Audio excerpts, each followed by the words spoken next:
Hello, hello, muy buen día familia. Gracias a Dios primero por la oportunidad de compartir su deliciosa palabra. Gracias a ustedes por acompañarnos en su programa Delicias de la Palabra de Dios. En esta oportunidad vamos a estar hablando acerca de Samaria. Para hacer un poquito de contexto, después del reinado de Salomón, el hijo de David, Israel fue dividida a través de una guerra civil, 10 tribus en el norte y 2 tribus en el sur. El norte, la Biblia le llama Israel y la parte sur, Judá. La historia de Samaria tiene sus hechos en el norte de Israel.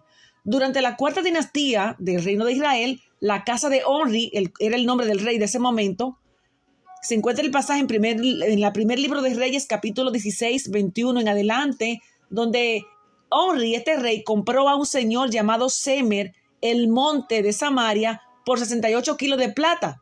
Originalmente no se llamaba Samaria, pero en honor a este dueño anterior, Omri le puso Samaria.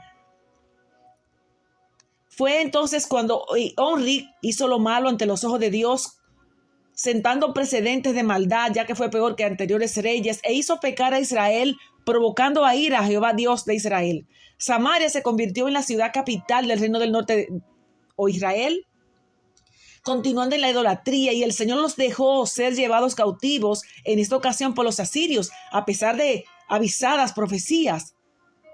Lo que un día fue la capital de Israel, la capital del país, Samaria, la ciudad grande y espléndida, ahora era un asentamiento asirio de Israel.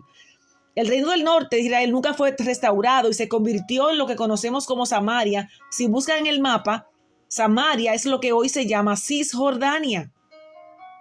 Segundo libro de Reyes 17 en adelante, al llevar los asirios a las 10 tribus de Israel hacia Asiria, dejaron vacío ese lugar, lo que era Samaria, y como era su política, trajeron de otras naciones a poblar ese lugar ahí y habitarlo, trayendo personas, mezclando nacionalidades, razas, gentes que ellos iban tomando presos cautivos, los llevaban a ese espacio llamado donde lo que era Samaria, y ahí se dieron los lugares altos, lugares de centros idolátricos. Por eso ellos entendían que Gerizim era el monte que era anteriormente una tierra que correspondía a Jacob, y es donde ellos entendían que debían adorar. Los samaritanos o los nuevos colonos, los que se ocuparon ahí, al principio adoraban a los ídolos de sus propias naciones, pero al ser molestados por los leones, suponían que eran ellos que no sabían honrar al Dios originalmente de ahí. O sea, entonces le escribieron al rey de Asiria para que le mandara a alguien, y es donde éste toma la idea de enviar a levitas instruidos por la ley, supuestamente para que le dijeran cómo adorar a Jehová, ya que ahí habían leones que mataban a las personas. Entonces enviaron allí sacerdotes, pero oiga, ojo, no eran levitas, no eran descendientes de Leví, sino que ellos mandan a cualquier persona ahí a ocupar una posición. Entonces, lamentablemente, se formó el sincretismo religioso. Ya no era la ley de Moisés que ellos obedecían, sino una mezclanza de cosas. Ellos fueron instruidos en la ley de Moisés, en el Pentateuco, y sí esperaban al Mesías, pero vaya con ciertas características que ellos adoraban. Ellos tenían Deuteronomio 18:18, Génesis 3:15. Ellos conocían que venía un Mesías. Un ejemplo de la dificultad o de la opresión que sentían los judíos de los samaritanos es que, por ejemplo, cuando Nehemías llegó a reconstruir los muros de la ciudad de Jerusalén, Tobías y Sanbalat y Gesén el árabe estuvieron en contra de la construcción. O sea, ellos no estaban de acuerdo tampoco con los judíos.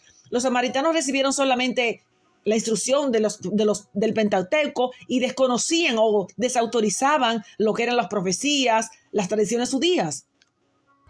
Lamentablemente, los pocos judíos que habían en ese lugar o israelitas se mezclaron con ellos, se casaron y se formó una mezclanza racial, una raza mixta o paganos que realmente desaprobaban los israelitas. Y ya para terminar, surgió una diferencia irreconciliable entre ellos, de modo que los judíos consideraban a los samaritanos como impuros o lo peor de la raza humana y no se trataban entre ellos. En los días de Cristo hubo una relación tensa entre ellos. La situación era tal que preferían hacer una ruta más larga para esquivar, para desviar, pasar por Samaria. Pero Jesús tenía un plan en mente, y es lo que vamos a ver mañana. Además, Jesús reprendía a los judíos por los enemigos, por ser enemigos de los samaritanos, sanó a un leproso, honró a uno por ser prójimo ejemplar. elogió a uno por la gratitud, le pidió haga a una mujer de ese lugar.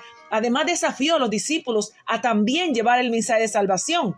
A pesar del odio entre los judíos, los samaritanos más adelante recibieron el mensaje de Jesús. Así que le dejo con un poquito con más interés para más. Así que sintonícenos mañana y continuamos. Para hoy, los samaritanos. Bendecido día.